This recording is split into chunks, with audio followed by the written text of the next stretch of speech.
So mapping attributes, okay? Remember, we have simple or single attributes. We have composite attributes. I have shown you how we map composite attributes. I'm not going to go into that again. Simple attribute, like a simple attribute, that is an attribute that has a single atomic value. So the way we have been putting these attributes in the schema, those are simple attributes. And then I have shown you how we map multi-valued attributes. So we're not going to go into that again. These are all just illustrations about those different attributes that we're not going to go through. So now let's just go to mapping relationships, okay? I have described how we map a many-to-many relationship using our example of a student and the course, okay? This is just an example. You can try it out when in your free time. You can try and map this and see whether it makes sense based on what I have introduced. Then let's look at mapping a one-to-many relationship. Now, whenever you're mapping a one-to-many relationship, there's two things that you need to put into consideration. One, the first one is you need to look at, there's what we call a child entity, and then there's what we call a parent entity.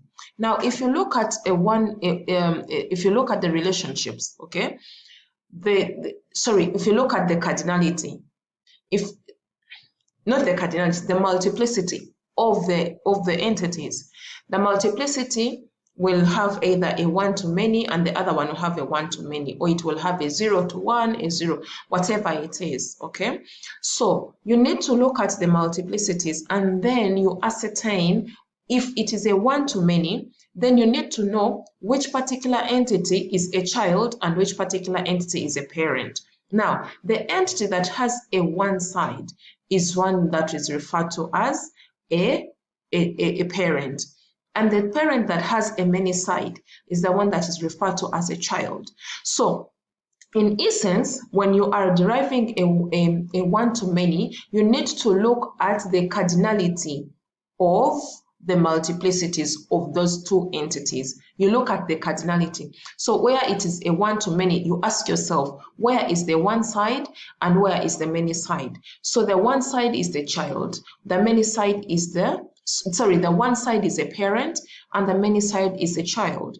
So what happens? You get the primary key of the one side and then you put it in the many side. So in essence, you get the primary key of the parent entity or parent relation, and then you post it in the child relation.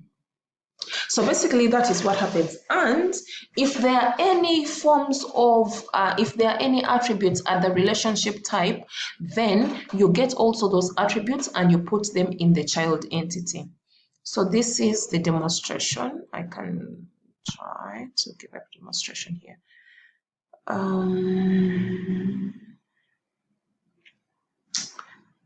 Let me see.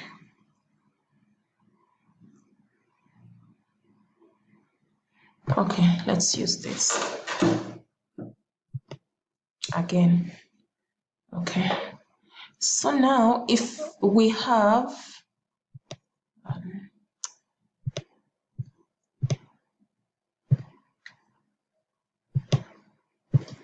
okay, this is a scenario between a program.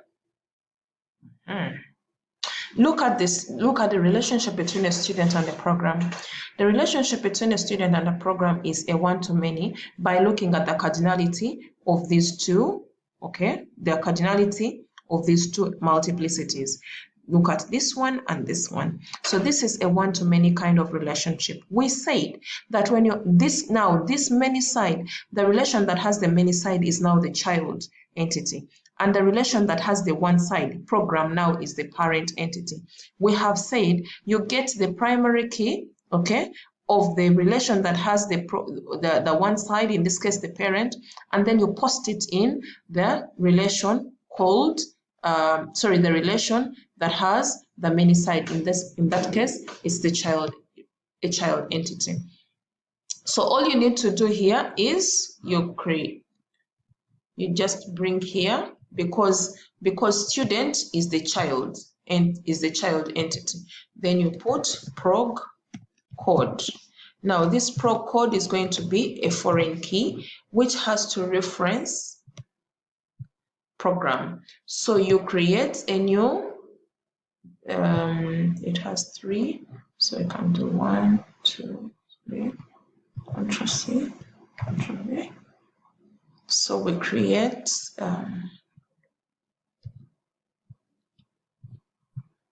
create this relation called program, and then this program has a code as the primary key, and then it has a name, and it has courses taught.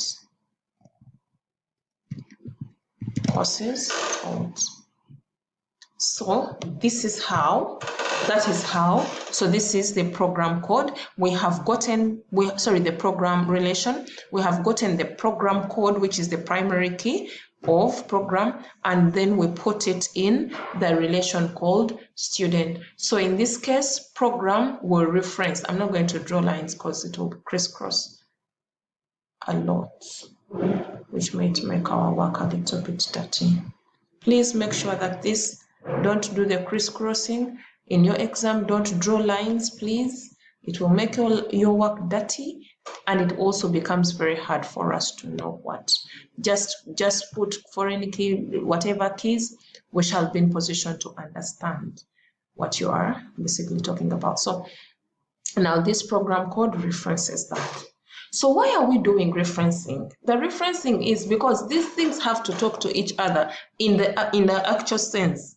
They have to talk to each other in the database. So if I'm looking for a particular student, I use a registration number, but I'll be able to know the courses that this particular student did by just using the registration number, because this registration number is going to go through this particular entity, and then so you are in position to know each and every particular thing about a student because of that point of referencing. That is why you have got to do it. Otherwise, if you don't, it brings in the concept of logical relationship. Please keep reminding yourself about that.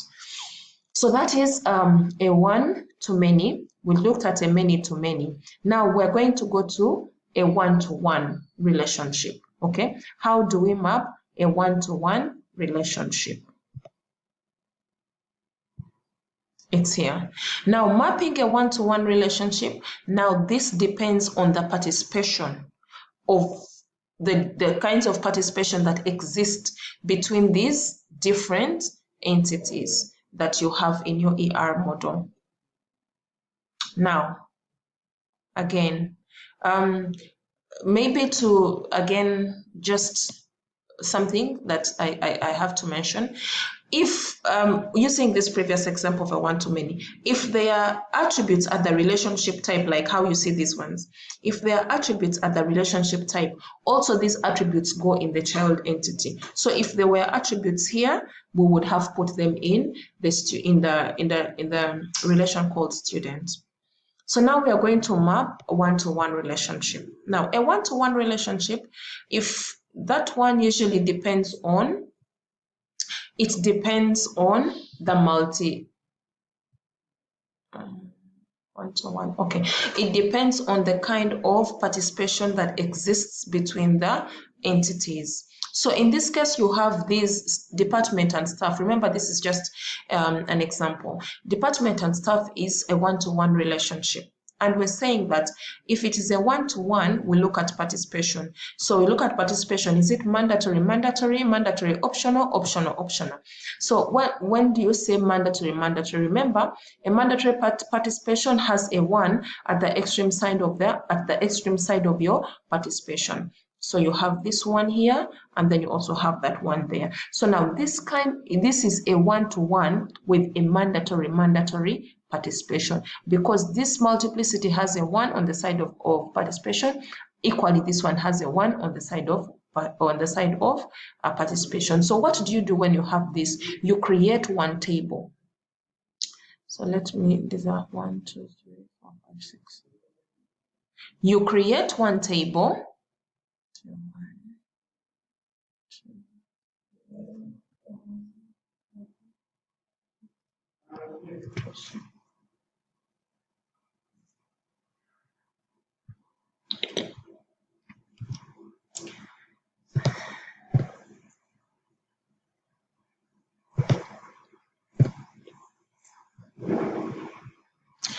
So this is department code, and this is department name, and this is specialization.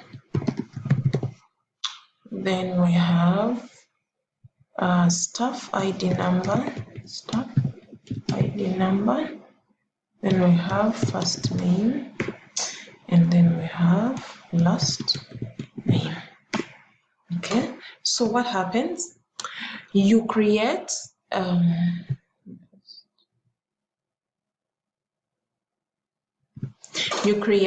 one table, and in this one table, if you look at these two different tables, they had two primary keys. So you create one table, but that one table should have only one primary key, and then you let the other attribute that was you demote it to be an alternate key. So you can decide to have this as the primary key. Okay, so that means this is an alternate key. Alternatively, you can have this as a primary key, and then you demote this to be an alternate key. But remember, their attributes are the relationship type, so we add them. So also those attributes are the relationship type, we add them. So we put the date of hire, and then here we say benefits. So this is how you map.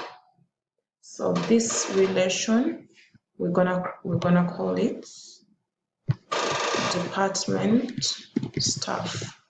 Sorry, that is a department staff relation. So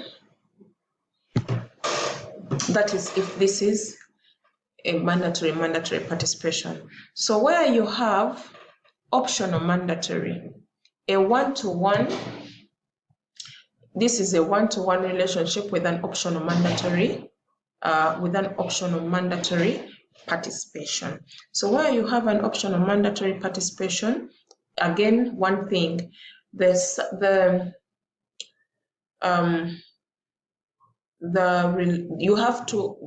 relation that is hosting the zero side, okay, you have to shift the primary key from relation from the one side to a relation that has you shift the primary key from a relation that has a zero side to a relation that has a one side. Okay, this is it's here.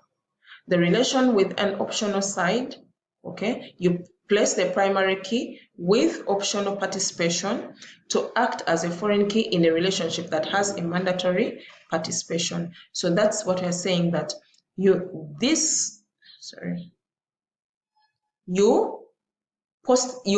the entity that has the zero side, that is the optional side. You get the primary key of this relation and you put it in the relation that has the one side, so that this one becomes a foreign key in this particular table. So in essence, this table with the zero side or optional side is the parent table, and the table with a one side is the child table. So this is a parent, this is a child. You get the primary key of the parent and put it in the child side to act as a foreign key. So this is how it's gonna be. We get this first name,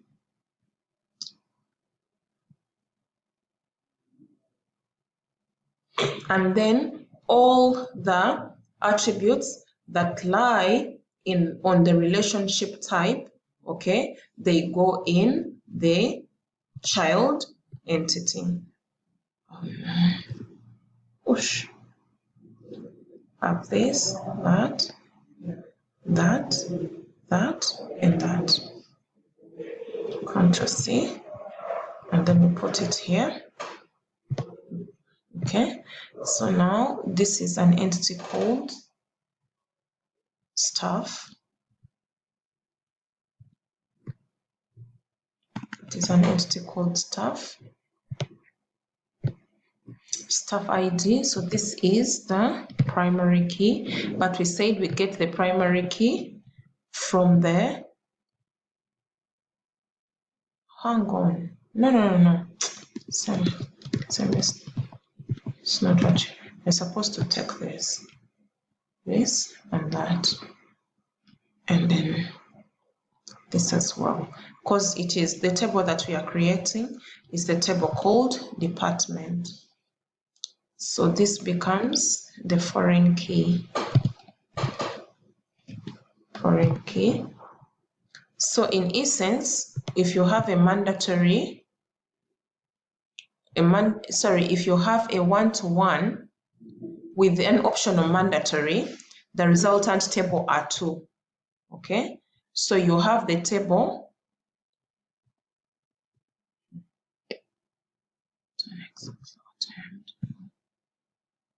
Okay.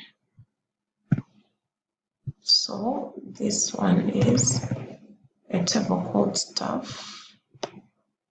Okay. So here the resultant tables are 2. If you have a one-to-one with an optional mandatory participation. So this one is the ID, and then this is the one that references that. Okay. It references that. So that is how this is the resultant table with a one-to-one optional mandatory. But these ones, they go in the child entity. In this case, department is the child entity. That is where they go. So that is those are the resultant tables.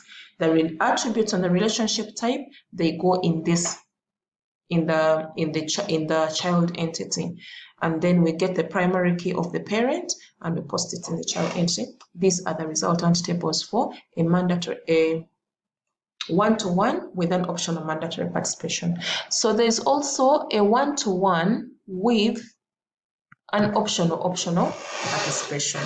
Now, a one-to-one with an optional participation, you can treat it just like what we have done. You can treat it as an optional mandatory. Okay, you can treat it as an optional mandatory relationship. However, the choice of which particular entity is going to be the choice of which particular entity is a mandatory or the one which is optional is arbitrary. It is upon you, the designer. So we're saying that you have this. It's a one-to-one with an optional participation, but we're saying that you can treat it as an optional mandatory. But the choice of which particular entity will be optional or mandatory is dependent on you. So you can decide and say, this will be the one with the one side, okay? And this will be the optional, and then you model it. Or alternatively, you can say, this will have the 0 and this will have the one side, okay? Again, you model it.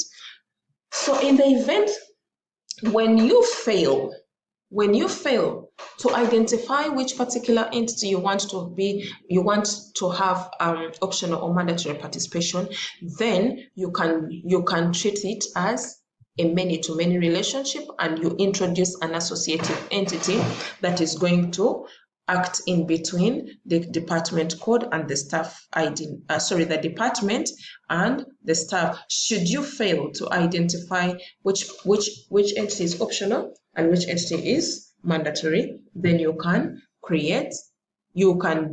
just establish, you create an associative entity such that you treat it as a many-to-many relationship. So that is mapping one-to-one relationships. With the mandatory, you create one table. With the optional mandatory, you create 2 tables, but then You need to know, you get the primary key of the optional, and then you put it in the mandatory side to act as a foreign key. You will use this as your demonstration for you to help you to understand. This one we have said you can treat it as an optional mandatory case. However, if you fail, then you can handle it as a many-to-many relationship by creating an associative entity. Then modeling recursive relationships. Modeling recursive relationships. Now, if you're modeling a recursive relationship, you need to know whether it's a recursive one-to-many, a recursive many-to-many relationship. So if it is a recursive one-to-many, let's go here.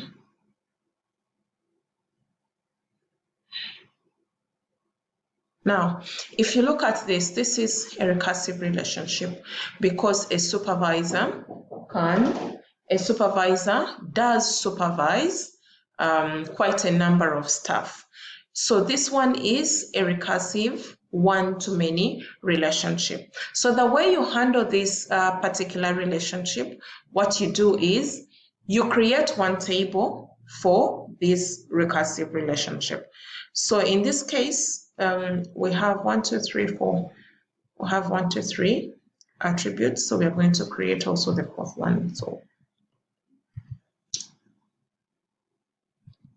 we'll post it here. Okay. Now we have a staff ID number, which is a primary key, the staff name. Then we have the last name of the member of staff. Now, remember we said that a recursive relationship is where you have a particular entity participating in more than one role.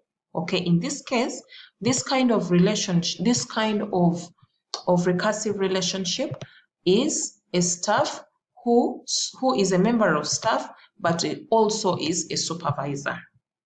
Okay, so this member of staff who is a supervisor implies has another ID for that other role as a supervisor. So in this case, it is, okay. In this case, you have a supervisor ID. Now you have the supervisor ID, which is a foreign key.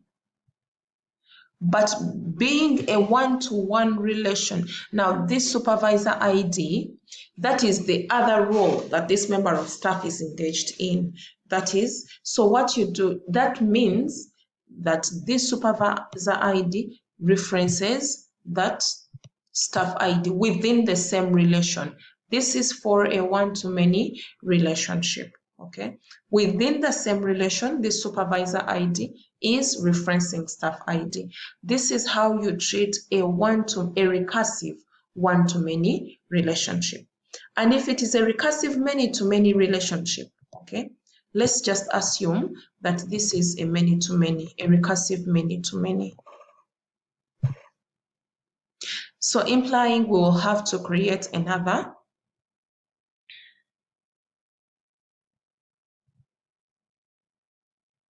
called supervisor.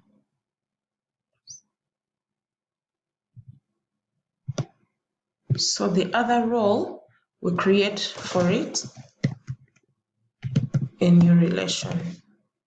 So then you have the supervisor ID.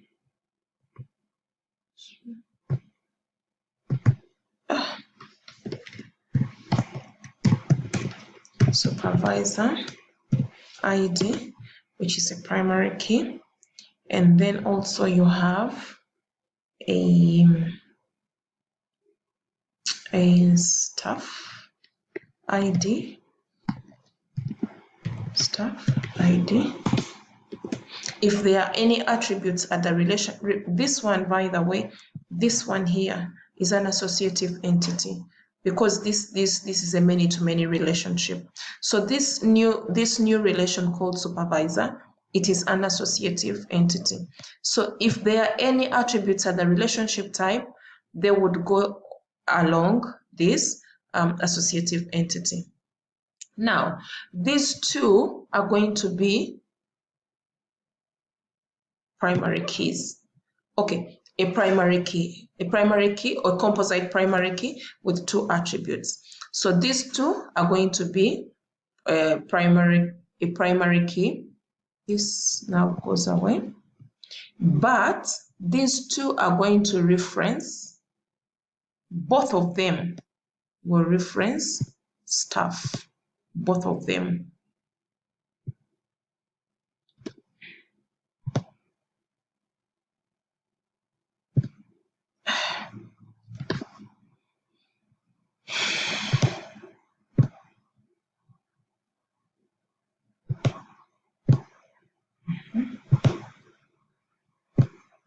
Yeah, so both of them are going to reference stuff.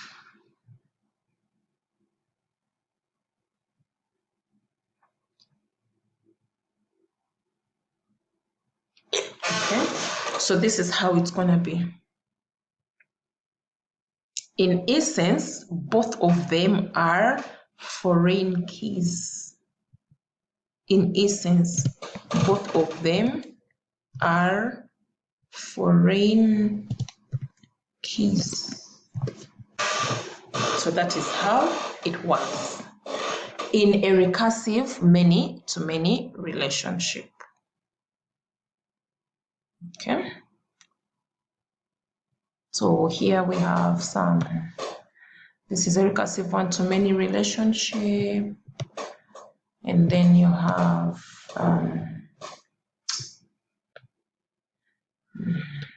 two referencing each other. It's a recursive many-to-many relationship. Okay. This is a recursive many-to-many. This is the associative entity, and they are both referencing that, and both of them are foreign keys. You have got to get all these things, all these concepts. And then where you have a ternary relationship, okay, where you have a ternary relationship. So where you have a ternary relationship, you have got to create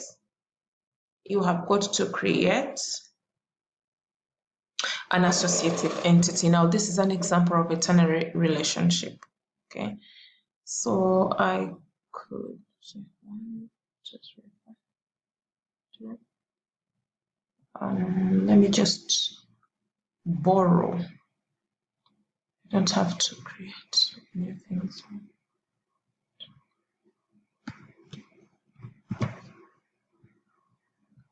This is an example of a ternary relationship.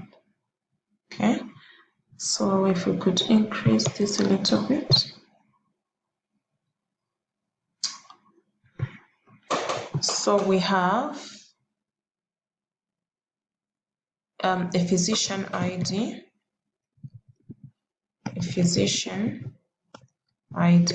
So we're saying a physician administers a treatment to a patient. Then a physician has, because that is a composite attribute, so we only capture the components of the composite attribute. Then we have treatment. Interesting. With a treatment code, and then you have a description.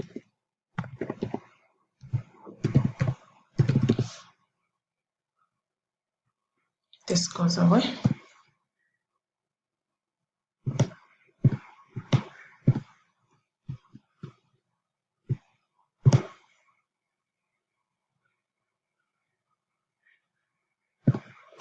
And then we have a patient.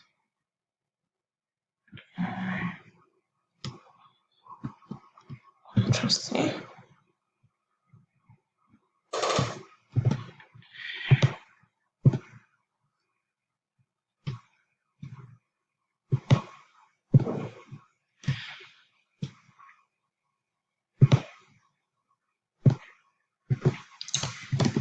have a patient ID and then a patient name.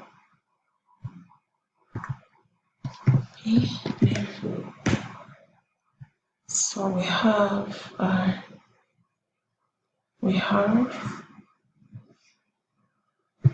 this is a relation called patient.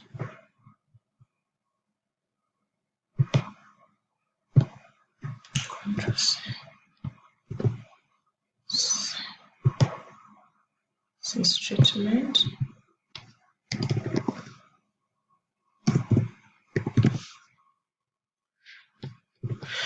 And this is physician.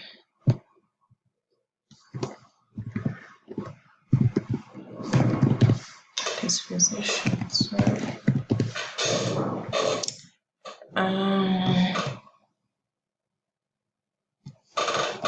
So this is it. You have a ternary. When you have a ternary relationship, okay, you introduce an associative entity that is going to have all these, a primary key of all these attributes that are going to reference the associative entity. So in this case, we are going to create an associative. We are going to create an associative entity called administers. Okay, so let's have this. Interesting. Now, this associative entity is going to have physician ID. It will have treatment code, and then it will also have patient ID.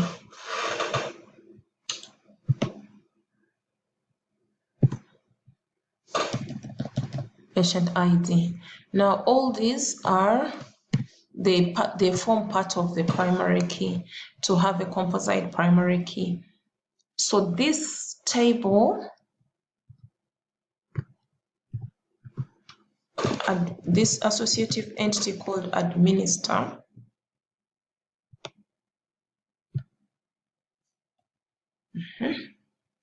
if there were any attributes at the relationship type, they would have been also here. We would have put them there, but in this case, we don't have.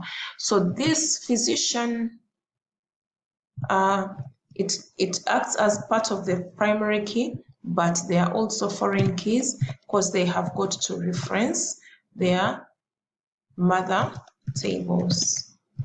Okay, so they are all foreign keys. So implying that we shall have treatment referencing this one. Please don't draw these lines in your work. Then we shall have physician referencing that one. Okay.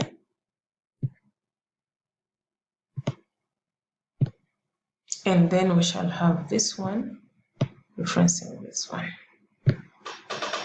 Okay. So that is if you have a ternary.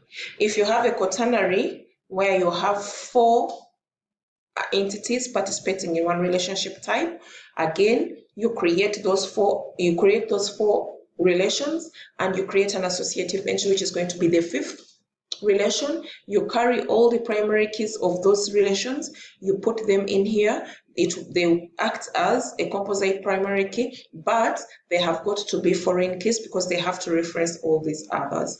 If it is a ternary, whatever it is, give any number of entities, you always have to create an associative entity. It is the one that has got to link the other tables together.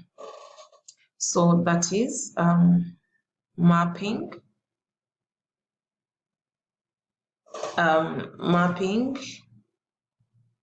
n-ary. N-ary is n as many as. So the principle is you have to create an associative entity. Okay, this is an example that I've just been doing, ternary relationship, and then you create those different schemas. And then mapping, specialization, and generalization. Okay, we're going to see it in the next video. That is the part 3 of the video.